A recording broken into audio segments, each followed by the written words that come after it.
What is happening, people? Liverpool Prophet back again with another video. Obviously, you know the drill now. You know the drill at this point. We are here to talk about Liverpool related stuff. Transfer news. Latest on words. Obviously, there was a friendly last night, Portugal versus Germany, that I personally had no clue about. But yeah, there was a friendly played, so we'll talk a bit about that. We'll talk more about the words deal and Saga actually. But I think for me, what I'm really interested on at the moment is who we're going to get in as our striker option. So that is what interests me, because obviously we know what's happening. We know our striker is moving on. So who are we going to get in? Because that is something that I haven't seen much on. I'm not seeing much news on, links. It's really quiet transfer wise, but it was striker wise. So without further ado, let's get into it. Now, yesterday, Germany played Portugal. I can't remember what the score is now off the top of my head, but I'm pretty sure it was I think it was a draw. Germany one, maybe. I'm not too sure now, but I know that Words played now. We was all on Words Watch last night. I think everyone was on Words Watch. A lot of people have heard about Words, but I think a lot of people haven't really watched him play. Obviously we've heard about him at Leverkusen. You've seen highlights, but I think a lot of Liverpool fans haven't actually seen Wirtz play properly in a game. So I think yesterday in that friendly was the perfect opportunity for a lot of us who haven't seen him play, don't know what type of player he is, to watch him play and get a kind of a feel of what type of a player Wirtz is, how he will fit into the slot system, and where he'll play in the Liverpool team. Because obviously you have to scout a player, you have to watch a player before you buy him to know what type of player they are. And I'm going to say, Wirtz for me, he's already a fan favourite. I don't know if people saw it yesterday, but he absolutely clattered into Bruno, and he's got that Liverpool gene. He's got the Liverpool gene in him where he doesn't like United players. He didn't like Bruno. You can see just the way he clattered him. And all game, it looked like Bruno and Wirtz were having it a bit.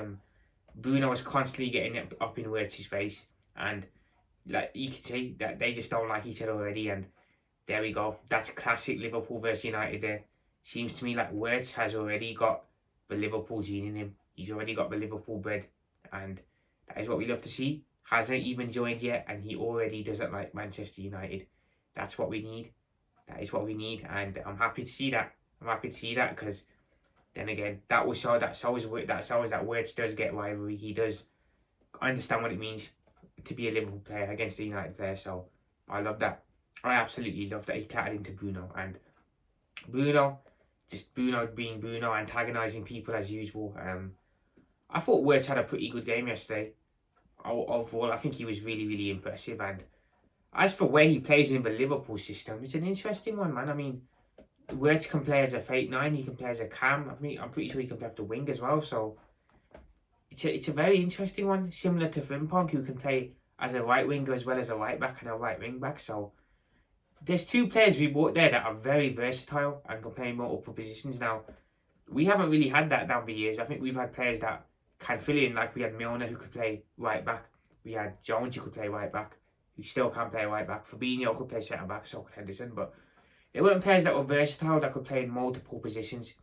I think with Frimpong and Wirtz, we have players who are versatile, and it gives us a lot more options, as well as the options that we already have. So it's just, again, more competition in the team, and that is what we need, for everyone to be on their A game by having competition. And the more competition, the better. I like that.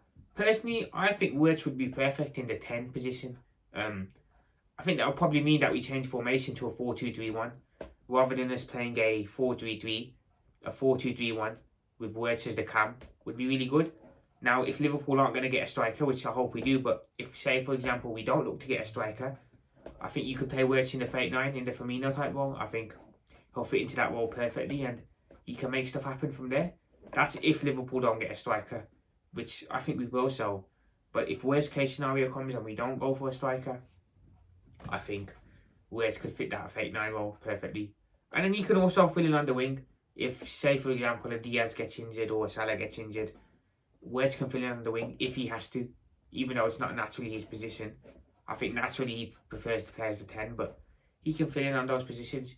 Frimpong, if Salah gets injured, can play right wing. If Chiesa's not there, can play right wing. So there's a lot of competition in our team at the moment.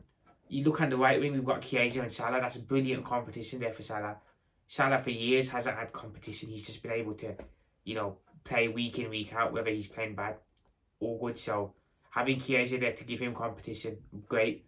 The left wing competition's there, Gakpo, Diaz. Striking wise, we need that. We need that striker. We need that all and out striker. And then Jota can play back up to the striker. But options wise, we're looking very good. Right back options are there. His left back options are there. I think goalkeeping wise, the new guy, he seems pretty good. So I've got options are there. For me, the only positions that I think maybe option wise we aren't great is centre back. If you take out Van Dijk and Konate, you've got Gomez there, but I think we need someone else.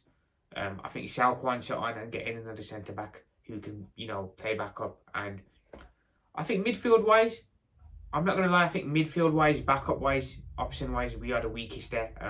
You got Gravenberch, Endo's class. Then you've got Jones there, and then options wise, Szoboszlai too. I think options wise in midfield we aren't looking too great, which is why I want a DM. That's the reason I want a DM. I think a DM, a natural six, will give us a lot more options. You play a natural six, then you can push Gravenberch up a bit.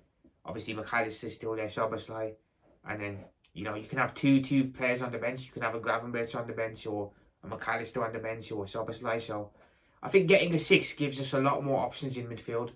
Obviously, if we don't get one, it's not the end of the world. But I think if worst case scenario happens and we do get an injury, our midfield options are not as good as our starting options, which obviously you can see, because as much as I like Gravenberch to Endo, that's a pretty big downgrade.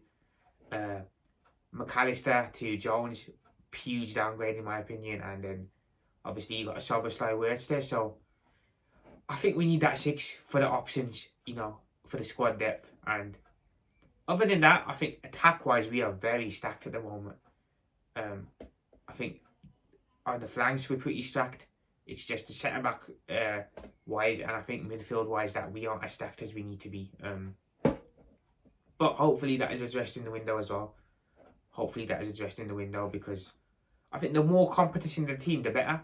I think over the years, I've seen players like Van Dijk, even Salah, have sometimes let their game go a bit. They've gotten a bit lazy because they know that there's no competition there for them. They know that they can just kind of get away with playing a bit poor sometimes. With competition, that will kill that. Salah will have to up his game. Van Dijk will have to always be at his best. So competition in the team is only a good thing in my opinion. Only a good thing. Now, that leads me on to the striking position now. There's not much on this. Now, like I said, I want Gyökeres. Not because I think he's the best. I'm still got doubts on Gyökeres, I'll be honest. Gyökeres, similar to Nunes, is coming from a league in Portugal that is unproven, just like Nunes did. So I have to be honest, as much as I am doubtful of Gyökeres, and I'm still not sold on him because I think he could very well end up being another Nunes, I think he probably is the best option out there at the moment. Even though I'm not convinced on him. I'm not convinced, I'll be totally honest. Coming from that league, Nunes came from that league too, and he was meant to be the next big thing. Now Gyökeres is in a similar situation, so we don't want another Darwin Nunes again, literally coming from the Portuguese league and then flopping in the Prem. So we have to look at this striking position very carefully, in my opinion, and get the person who is right for us. Now, I said I would get Gyökeres because I think he's the best option out there, but you've obviously got Benjamin Sesko as well, who's heavily linked with Arsenal. I'm not too sure on him as well, I'll be honest. Another unproven striker for me, but he's an option. You got Osimhen out there as well, who's at Napoli. I'm not sure what's going to happen with that, with Antonio Conte staying there. You've got Isak, who, let's be honest, isn't going to happen no more. I mean, people saying we can get Isak. Number one, Newcastle got Champions League, so Isak is not going to be sold at all. I mean, if they got in Europa League, maybe there was a chance, but no, not now. And number two, Newcastle aren't exactly a club that you can just push around no more for signings. When they was fighting relegation a couple of years back, it was very easy to pinch Newcastle players off them because of where they were. Now, Newcastle are pretty much an established Premier League team, a top 5 team at least. They have been for a good 2-3 years now, so they're not exactly. You can't just go to Newcastle and take their star players because they're not a team you can just bully no more. You know, they're a proper established big Premier League team. So it's not going to be easy getting Isak off Newcastle. And obviously, there's Iketiah still there. There's quite a couple of strikers out there, but a lot of them for me are unproven. They're unproven. They've done it in leagues that on the eye are very easy to do it in, and a lot of them are young as well. Iketiah still young for me. No, I think another one that's been mentioned is John Duran. Now, I'm not sure again on that. I think the striking option is a very interesting situation for us at the moment. We have to get one in for me. I mean, I wouldn't want to play Wirtz up there because that's not his natural position. Play Wirtz in the 10 where he can thrive. Then we can get a proper striker in now. Who that striker is going to be, I'm genuinely not sure. We're going to have to wait and see, I suppose. We're going to have to wait and see. But that's all for me, guys. Liverpool Prophet. Peace out. I'll be back soon with more Liverpool news as the transfers happen, as the links happen. But that's it for now. Liverpool Prophet. Peace out.